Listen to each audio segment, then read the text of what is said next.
We always begin with gratitude. So I want to thank you for being here and let you know that I'm so honored to have your energy and your presence here in this space.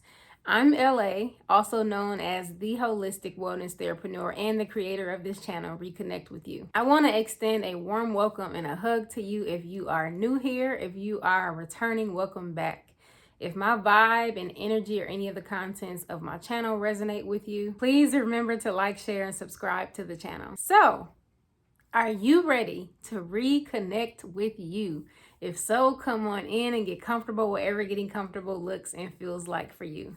Today, I want to talk to y'all about something that is very timely, and that is navigating difficult family dynamics during the holidays. We are right now at the time of year when we have a few holidays coming up, and folks will be spending more time with family or possibly even traveling back home to be with family for these holidays.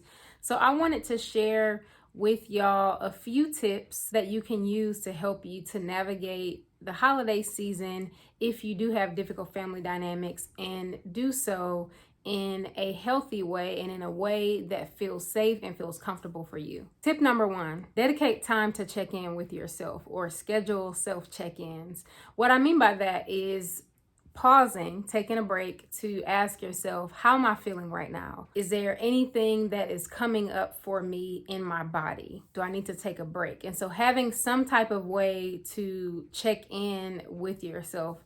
One of my favorite tools to use personally and also to recommend to clients around checking in with yourself is using a feelings wheel. I will leave a link in the description box below to my favorite feelings wheel so that you can access that and use that as a resource if you need to. Tip number 2, create some new traditions or create your own traditions. So some of you watching this video may opt out of spending time with family during this holiday season for whatever your reasons are. And that's an opportunity for you to create a tradition of your own. So some examples of traditions that you can create are to host a Friendsgiving event, share space with your chosen family or with people that maybe you feel more close to and more connected to. Another example is for you to take a trip, maybe decide to travel and do something on your own or with friends. If you are still here and you are loving the content of this video, if it's resonating with you, please share your thoughts below in the comments.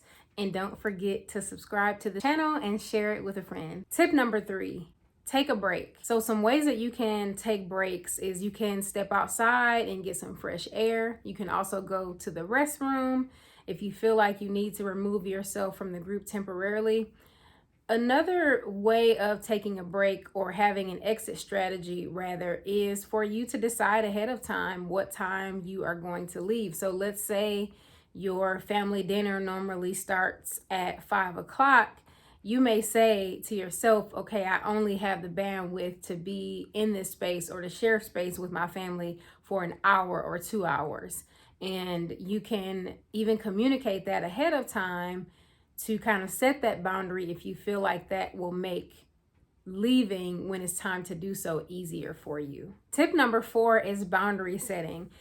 These could be boundaries that you set with yourself and or with your family. This may be something important for you to think about before you are even in the space with your family, in terms of maybe topics that you don't feel comfortable discussing with your family, or even things that you may decide with yourself that you're not going to respond to if they come up. By not responding, I mean if there are things that you don't feel safe or comfortable engaging with in conversation, or questions that you don't feel comfortable answering, those are just some examples of things that can help you decide what those topics are for yourself. Tip number 5, and maybe one of the most important tips that I'm offering you today, is plan a restful activity that you can do with yourself after spending time with your family if you decide to do so. Doing this activity with yourself can be a way for you to practice self-care, for you to show self-love, also to just have something that you can do that's restorative after a time with your family that may be difficult, may be draining, and may be activating for you in ways that can decrease your level of energy and also can negatively impact your mood. As someone who has had difficult family dynamics and has also supported several clients around this time of year with just navigating their family dynamics, I wanted to offer just some tips as resources for you to take care of yourself during the holiday season, despite maybe not having the best relationships with your family. If you are new here, I want to share that at the end of each video, I always share a prompt for writing, journaling, or reflection, so that my viewers have something that they can take away and just something that they can think about after they leave this space. The prompt for reflection or journaling for today's video is: what tools or strategies will you use to navigate family gatherings during this holiday season? Feel free to pause the video here and take a screenshot for later. Well, that's what I have for y'all for today. I look forward to connecting with y'all again soon, but in the meantime, reconnect with you. Peace, y'all.